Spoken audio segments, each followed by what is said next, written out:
থেকে আপনাদের 2 থেকে 4 মার্ক আপনাদের কিন্তু পরীক্ষায় আসে। আপনারা সিটিপিতে যেমন ল্যাঙ্গুয়েজ 1 ল্যাঙ্গুয়েজ 2তে কিন্তু আপনারা ডিসলেক্সিয়া, ডিসক্যালকুলিয়া, ডিসগ্রাফিয়া এগুলো আপনারা নিশ্চয়ই নাম শুনেছেন ভাই। তো এগুলো থেকে কিন্তু প্রশ্ন আপনাদের প্রত্যেক সিটের পরীক্ষায় কিন্তু আমরা প্রশ্ন দেখতে পাই। তাহলে চলুন আমরা প্রথমে কয়েকটা ডিসেবিলিটির নাম প্রথমেই জানি। প্রথম হচ্ছে কি ডিসলেক্সিয়া, তারপর কি ডিসক্যালকুলিয়া, তারপর হচ্ছে ডিসগ্রাফিয়া, তারপর হচ্ছে কি ডিসপ্রেক্সিয়া। ঠিক আছে, প্রথমে আমি একটু ইন শর্টে আপনাদের বুঝিয়ে দেওয়ার চেষ্টা করছি, তারপর আমি পুরো ডিটেলস আপনাদের আজকের এই ক্লাসে দেখিয়ে দেবো। কারণ আজকের ক্লাসের পরে আমি একটা টপিক নিয়ে মাত্র একটা ক্লাসে কন্ডাক্ট করছি বর্তমান আজকাল ভাই। কারণ কি, কারণ এই টপিক থেকে যদি এই ক্লাসটা সম্পূর্ণ দেখে থাকুন তাহলে এই টপিক থেকে যে কোনো প্রশ্ন আপনার পরীক্ষায় আসলে আপনি 100% কনফার্ম করবেন। ঠিক আছে, তো এই ক্ষেত্রে আপনাদের একটা গল্প বলি, কারণ গল্পের আলোচনা যদি আমরা শিখি তাহলে আমাদের কি হয়, যথেষ্ট হেল্প হয়।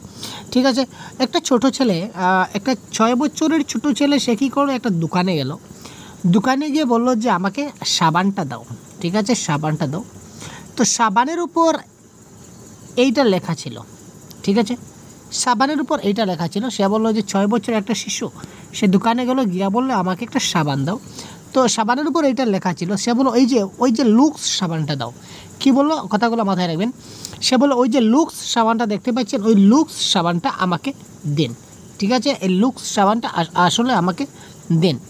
ঠিক আছে, তো তখন দোকানদার বলল যে ভাই এটা লুক্স নয়, এটা হবে লাক্স। ঠিক আছে, এটা লুক্স নয়, এটা হচ্ছে লাক্স সাবান। সে বললো এটা তো লুক্স সাবান। ঠিক আছে, যাই হোক, এই নিয়ে কথাবার্তা হলো।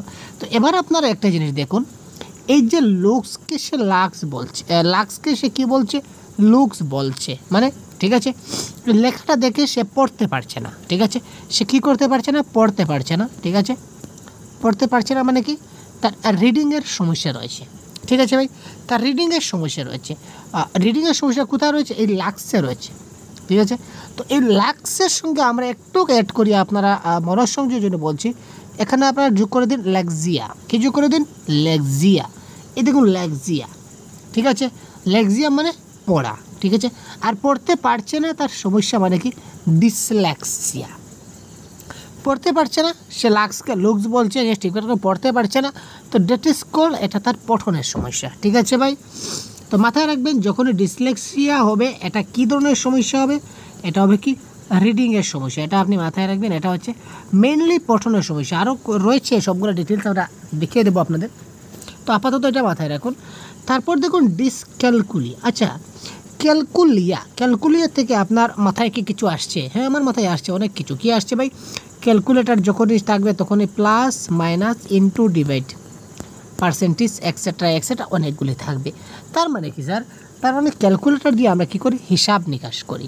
ঠিক আছে, তো হিসাব নিকাশ আমরা কখন করি, যখনই আমরা কোনো একটা গাণিতিক সমস্যা বা কোনো একটা ম্যাথমেটিক্স ক্যালকুলেশন যখন করতে যাই। এই দেখুন শব্দের মধ্যে কিন্তু চলে আসছে ম্যাথস ক্যালকুলেশন। তো যখন আমরা গাণিতিক কিছু সমাধান করব তখন আমাদের কি প্রয়োজন, ক্যালকুলেটর প্রয়োজন। ঠিক আছে, আর যাদের গাণিতিক সমস্যা রয়েছে, ঠিক আছে, যাদের গাণিতিক সমস্যা রয়েছে তারা কি করবে, যারা মানে প্লাস মাইনাস পূরণ বা করতে পারছে না তাদেরকে আমরা কি বলবো, ডিসলেক্সিয়া। তার ডিসক্যালকুলিয়া, দুঃখিত। তো ক্যালকুলিয়া থেকে মনে রাখবেন ক্যালকুলেটর, আর ক্যালকুলেটর থেকে মাথায় রাখবেন ম্যাথ। অর্থাৎ যারা ম্যাথ পারে না তাদেরকে কী বলা হয়, ডিসক্যালকুলিয়া। আচ্ছা, এবার হচ্ছে ডিসগ্রাফিয়া। তো গ্রাফিয়া মানে কি, গ্রাফিয়া মানে হচ্ছে গ্রাফ পেপার। ঠিক আছে, আমরা যখন লিখি, একটা কথা মাথায় রাখবেন, আমরা যখন লিখি তখন একটা জিনিস মাথায় রাখবেন, আমরা হয়তো প্লেন পেপারে লিখি নতুবা একটা গ্রাফ পেপারে লিখি। ঠিক আছে, আমরা লিখি তো একটা হয়তো প্লেন পেপারে লিখি নতুবা গ্রাফ পেপারে লিখি। তো এইখানে লেখাটা আপনারা মাথায় রাখবেন যে আমরা কোথায় লিখি, আমরা গ্রাফ পেপারে লিখি। আমরা কোথায় লিখছি, গ্রাফ পেপারে। তো গ্রাফ পেপারে যেহেতু লিখছি, সুতরাং গ্রাফ থেকে আপনারা চলে যাবেন ডিসগ্রাফিয়ায়। তো ডিসগ্রাফিয়া মানে কি, লিখনের সমস্যা, মানে রিটেনের সমস্যা বা রাইটিংয়ের সমস্যা। ঠিক আছে, এই তিনটা বেসিক্যালি ভালো করে জেনে রাখুন যে ডিসলেক্সিয়া মানে রিডিংয়ের সমস্যা, ডিসক্যালকুলিয়া মানে ম্যাথসের সমস্যা, ডিসগ্রাফিয়া মানে রাইটিংয়ের সমস্যা। তো ডিসপ্রেক্সিয়া কি, সেগুলো আমরা দেখছি এবার।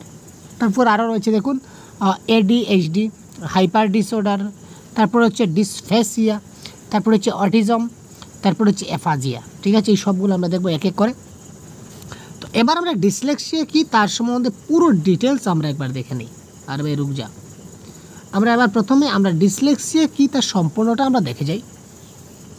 তো এই সবগুলা ক্লাসের পিডিএফ, ঠিক আছে ভাই, তাছাড়া 50টা মক টেস্ট, ঠিক আছে, সবগুলা অনলাইন ক্লাস, তাছাড়া পিডিএফ, তাছাড়া সবগুলা মক টেস্ট, 50টি মক টেস্ট যদি আপনি পেতে চান তাহলে এক্ষুনি আমাদের অফিসিয়াল গ্রুপে জয়েন হয়ে যান। অফিসিয়াল গ্রুপে জয়েন হতে গেলে আপনাকে 150 পেমেন্ট করতে হবে। আমাদের ফোনপে বা আমাদের ফোনপে নাম্বার হচ্ছে, ফোনপে নাম্বারে আপনি 150 কমেন্ট করতে পারেন। তো যদি আপনি জয়েন হতে চান তাহলে এখনই ভিডিও ডেসক্রিপশনে কমেন্ট করুন, আমরা কমেন্টে আমাদের হোয়াটসঅ্যাপ নাম্বার দিয়ে দেবো, আপনারা যোগাযোগ করলে এখান থেকে জয়েন হয়ে যেতে পারবেন। এখানে তো আপনারা অনেকগুলো ক্লাস পাবেন, তাছাড়া পিডিএফ পাবেন, তাছাড়া ক্লাসের পিডিএফগুলো পাবেন, তাছাড়া 50টার বেশি মক টেস্ট পাবেন। মক টেস্ট আমাদের কন্টিনিউ চলছে, 12 নম্বর 13 নম্বর মক টেস্ট চলছে। তো আপনারা যারা এখন জয়েন হবেন তারা পুরানো মক টেস্টগুলো, প্রিভিয়াস মক টেস্টগুলো দিতে পারবেন, সেই ব্যবস্থা আমরা করে দেবো, ঠিক আছে ভাই। তো দেখুন, ডিসলেক্সিয়া মানে কি, আগে বলেছিলাম ডিসলেক্সিয়া মানে কি রিডিং বা পঠনগত অক্ষমতা। ডিসলেক্সিয়া মানে কি তার পড়ার সমস্যা, অর্থাৎ পঠনগত সমস্যা, সে পড়তে পারছে না। ডিসলেক্সিয়া শব্দটি গ্রিক শব্দ থেকে এসেছে, যার আক্ষরিক অর্থ দাঁড়ায় শব্দ সংক্রান্ত সমস্যা। প্রশ্ন আসতে পারে এই ধরনের। ডিসলেক্সিয়া শব্দটি গ্রিক শব্দ থেকে এসেছে, যার আক্ষরিক অর্থ দাঁড়ায় কি শব্দ সংক্রান্ত সমস্যা। ডিসলেক্সিয়া মূলত একটি স্নায়বিক অসামঞ্জস্যতা, যার ফলে একজন মানুষের ভাষা শিকার এবং ব্যবহার করার যে মূল দক্ষতা যেটা অর্জন করা সেটা কঠিন হয়ে দাঁড়ায়, ঠিক আছে। খুব সহজ ভাষায় বলতে গেলে এই সমস্যায় আক্রান্ত ব্যক্তির অর্থাৎ ডিসলেক্সিক পড়তে বিশেষ অসুবিধার সম্মুখীন হতে হয়। এক কথায় আপনার এত সব জানার দরকার নেই, এক কথায় মাথায় রাখুন, ডিসলেক্সিয়া শব্দটা গ্রিক শব্দ থেকে এসেছে, যার আক্ষরিক অর্থ হচ্ছে শব্দ সংক্রান্ত সমস্যা, এবং যে ব্যক্তি ডিসলেক্সিয়া আক্রান্ত হয় সে পড়তে পারে না, এটা তার পঠনগত সমস্যা। কোনো ব্যক্তি যদি পঠনগত সমস্যা থাকে, তার রিডিংয়ের সমস্যা থাকে, সে রিডিং করতে পারছে না, পড়তে পারছে না, ঠিক আছে, এটাকে আপনারা কি বলবেন, তার ডিসলেক্সিয়া হয়েছে, এটা আপনারা তাকে বলবেন, ঠিক আছে। তবে এটি শারীরিক অন্যান্য সমস্যা যেমন চোখ কিংবা কান কিংবা বুদ্ধিমত্তার সাথে সরাসরি সম্পর্কযুক্ত নয়। এই সমস্যাটা চোখ কিংবা কান কিংবা বুদ্ধিমত্তার সাথে সরাসরি সম্পর্কযুক্ত নয়। পৃথিবীর অনেক সফল এবং বুদ্ধিমান ব্যক্তিও কিন্তু ডিসলেক্সিয়ায় আক্রান্ত ছিলেন বলে ধারণা করা হয়। তো ডিসলেক্সিয়ায় আক্রান্ত কয়েকজন ব্যক্তির নাম দেখতে পাচ্ছেন। আলবার্ট আইনস্টাইন, শুনলে আশ্চর্য হবেন, আলবার্ট আইনস্টাইনও কিন্তু কোনো এক সময় ডিসলেক্সিয়ায় ভুগেছিলেন, ঠিক আছে। Leonardo da Vinci, Saint Teresa, Napoleon, Winston Churchill, Carl Jung, ঠিক আছে, টমাস এডিসন, ঠিক আছে, স্টিভ জবস সব বর্তমানকালের অনেকজন রয়েছেন যারা কি ডিসলেক্সিয়া আক্রান্ত হয়েছিলেন কোনো না কোনো একজন সময়ে। তো এবার ডিসলেক্সিয়ার লক্ষণ কী কী আমরা একটু দেখে নিই, তাহলে আমাদের সুবিধা হবে। উল্টো বর্ণ অর্থাৎ বিকে ডি স্তরে পড়া, অনেকে এই যে বি রয়েছে, এই বি এবং ডি কোনটা বি এবং কোনটা ডি শিশুরা কিন্তু চিনতে পারে না। অনেক সময় তারা বিকে, এই যে বি দেখতে পাচ্ছেন, এই বিকে তারা ডি বলবে, অনেক সময় বা ডিকে বি বলে, এই ধরনের সমস্যা আমরা দেখতে পাই। এটা হচ্ছে তার ডিসলেক্সিয়ার লক্ষণ। আবার অনেক সময় এই যে 9 এবং 6, 9 এবং 6, অনেক সময় তারা এটা থেকে এটাকে 6 বলে, এটাকে 9 বলে, কোনটা 6 এবং কোনটা 9 তারা সঠিক ধারণা দেখে বুঝতে পারে না এবং পড়তে তারা উল্টাপাল্টা করে দেয়, ঠিক আছে। উল্টো বর্ণ বা অক্ষর যেমন ডিকে বি পড়া, যেমন ডগকে তারা বক পড়ে স্কুলে, ডগের স্কুলে তারা কী করবে, বক বলে দেবে, অথবা এমের স্থলে ডাব্লিউ পড়বে, এম এইভাবে, যে তারা বলবে ডাব্লিউ এইভাবে, মানে উল্টো রয়েছে। তো উল্টোর ধারণা তাদের মধ্যে তখন আসে না, ঠিক আছে। তো এটা যখন তারা পড়তে পারে না তখন বুঝে নেবেন যে তার কী হয়েছে, তার ডিসলেক্সিয়ার সমস্যা দেখা দিচ্ছে। অক্ষর, শব্দ বা সংখ্যার ক্রম অনুসরণ করতে পারে না, ঠিক আছে, যেমন 1 2 3 4 5 এই ধরনের একটা সিকোয়েন্স মেনটেন করে আছে, তাই না। তো যারা ডিসলেক্সিয়া আক্রান্ত হয়েছে তারা কিন্তু এই যে সিকোয়েন্সটা তারা মেনটেন করতে পারে না, বা এ বি সি ডি এই ধরনের রয়েছে, ভাই এ বি সি ডি রয়েছে, একটা সিকোয়েন্সে 26 মতো রয়েছে। তো যারা ডিসলেক্সিয়া আক্রান্ত তারা কিন্তু এই ক্রমটা তারা বুঝতে পারে না। কিছু বর্ণ উল্টো করে পড়া অথবা এক বর্ণের স্থলে অন্য বর্ণ পড়া, সময়ের সাথে বিষয়গুলো উন্নতি হওয়া, এইগুলো তারা লক্ষণ হিসাবে দেখে নিয়ে যাবে।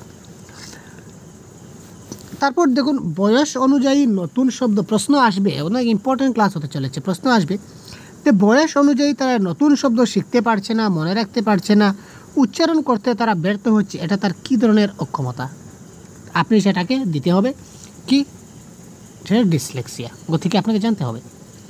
বয়স অনুযায়ী নতুন শব্দ শিখতে পারছে না, মনে রাখতে পারছে না, উচ্চারণ করতে পারছে না, শব্দের গঠনের মূল ব্যাপারগুলো শিখতে পারছে না, এই সমস্যাগুলো যাদের রয়েছে তাদেরকে আমরা কি বলবো? তাদের কি সমস্যা?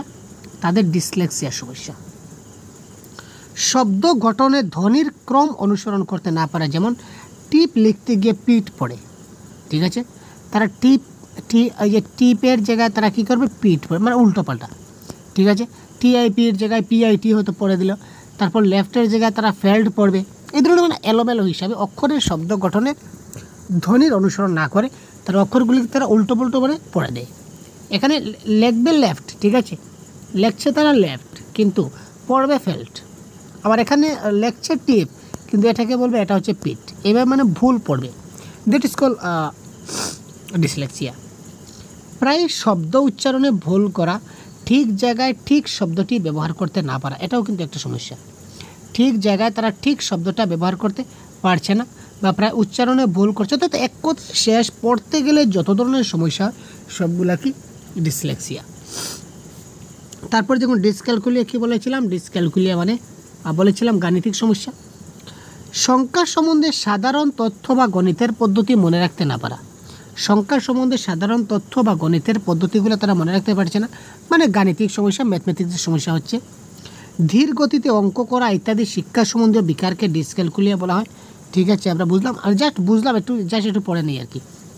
এর উপসর্গ প্রত্যেক শিশুর ক্ষেত্রে আলাদা, কেউ শব্দের মাধ্যমে ব্যক্ত ওকে, যাই হোক এগুলো লাগবে না। সোজা ভাষায় আপনি মনে রাখুন যে ব্যক্তির ম্যাথসের সমস্যা রয়েছে, ক্যালকুলেটর দ্বারা ম্যাথ করতে পারছে না, অর্থাৎ ম্যাথসের সমস্যা রয়েছে, তাকে আমরা মনে রাখবেন সেটা হচ্ছে কি ডিসক্যালকুলিয়া। তারপর ডিসগ্রাফিয়া, যেটা বললাম, ডিসগ্রাফিয়া হচ্ছে কি লিখনগত সমস্যা, রাইটিংয়ের সমস্যা, ঠিক আছে? ডিসগ্রাফিয়া হলো এক ধরনের শিক্ষণগত অক্ষমতা। এখানে হাতের লেখা লিখে মনের বা প্রকাশে ও হাতের সূক্ষ্ম কাজের ক্ষেত্রে সমস্যা হবে। সে লিখে কিন্তু প্রকাশ করতে পারে না, অর্থাৎ সে কী লিখলো সেটা আমরা লেখাটা বুঝে সে কী লিখলো সেটা কিন্তু আমরা বুঝতে পারি না, ঠিক আছে? অর্থাৎ ডিসগ্রাফিয়া এক ধরনের শিক্ষা গ্রহণ সংক্রান্ত অক্ষমতা, যা হাতের লেখনী ক্ষমতা, যেমন বানান ক্ষমতা, হাতের লেখা ইত্যাদি লিখিত শব্দ পড়ে তার মানে বোঝার বোধ শক্তিগত অক্ষমতা। অর্থাৎ এক কথা শেষে, অর্থাৎ কী সে লেখলো সেই লেখাটা বুঝে কিন্তু আমরা কিন্তু কোনো কিছু বুঝতে পারি না, ঠিক আছে? এবার আমি লিখলাম একটা জিনিস, আমি লিখিত ভাই, এখানে একটু সমস্যা হচ্ছে।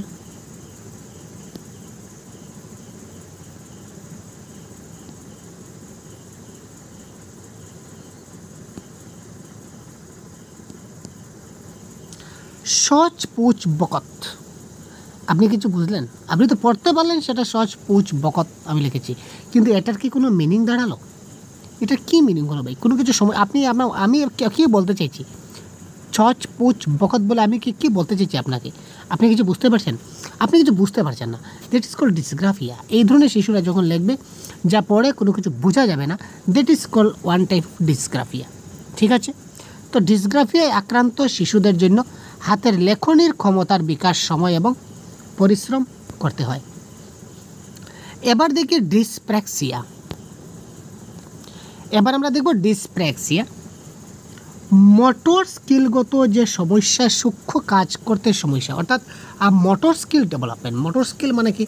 মোটর স্কিল যেমন কলম ধরতে পারছে না, জুতোর ফিতা বাঁধতে পারছে না, ছোট ছোট কাজ যেগুলো, তার ছোট ছোট অঙ্গ সঞ্চালনের মাধ্যমে যে কাজগুলো হয়, টাই লাগাতে পারছে না, ফুটবলে শট দিতে পারছে না, এগুলো তার মোটর স্কিলগত সমস্যা, ঠিক আছে? এই মোটর স্কিলগত যে ধরনের সমস্যা হবে, এই সমস্যাগুলিকে আমরা কী সমস্যা বলবো? এগুলো হচ্ছে এক ধরনের ডিসপ্র্যাক্সিয়া, ঠিক আছে? তো ডিসপ্র্যাক্সিয়া বললে আমরা বলি না যে হাতে কলম যখন ধরে, that is call fine motor skill developed হচ্ছে।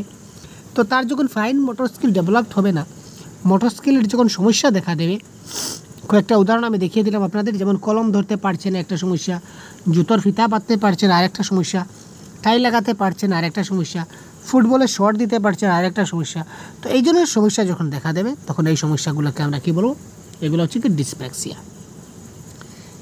ADHD মানে কি? Attention deficit hyper activity disorder. এটা মানে কি একটু আমরা দেখে নিই।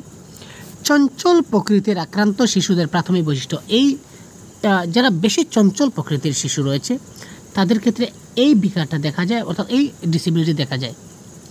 অমনোযোগ, অতি সক্রিয়তা এবং আবেগ প্রবণতা।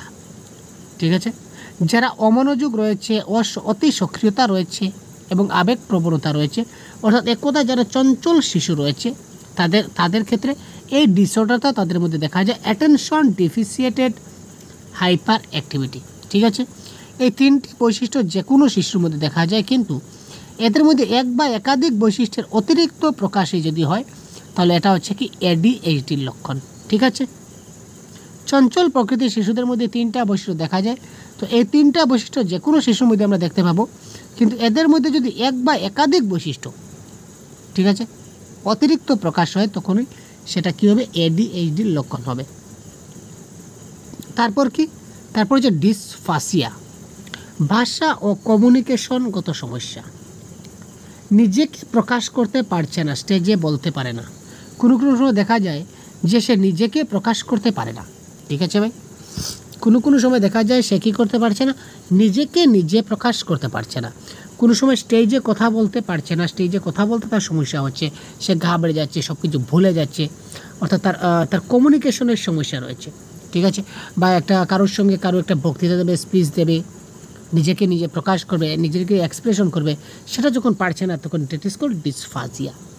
অটিজম মানে কি, সব ধরনের সমস্যা, তার বিভিন্ন ধরনের সমস্যা যদি থাকে দ্যাট ইজ কল্ড অটিজম। একের মধ্যে একাধিক সমস্যা যদি দেখতে পাবেন, যেমন তার মধ্যে ডিসলেক্সিয়া রয়েছে, ডিসগ্রাফিয়া রয়েছে, সবগুলো আপনি দেখতে পেলেন, তখন এক কথা তার আনসারটা অটিজম দিয়ে দেবেন।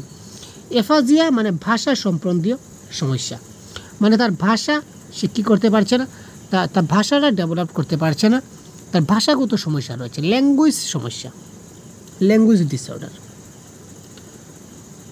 ঠিক আছে, তো এবার দেখি একদম সংক্ষেপে আমরা ডিটেলসগুলো একটু দেখে নিই। এবার দেখুন, আমরা এতক্ষণ যে স্টাডি করলাম তার একটা ছোট্ট একটা হাইলাইট আমরা দেখি। এটা আপনারা স্ক্রিনশট মেরে রেখে দেবেন, আপনার অনেক কাজে লাগবে। আবার বলি, যদি অধিক ক্লাস যদি আপনারা পেতে চান বা PDF বা মক টেস্ট যদি আপনারা পেতে চান, তাহলে 150 পেমেন্ট করে অতি শীঘ্রই আমাদের অফিসিয়াল হোয়াটসঅ্যাপ গ্রুপে জয়েন হয়ে যান। এখানে আপনারা ক্লাসগুলো পেয়ে যাবেন।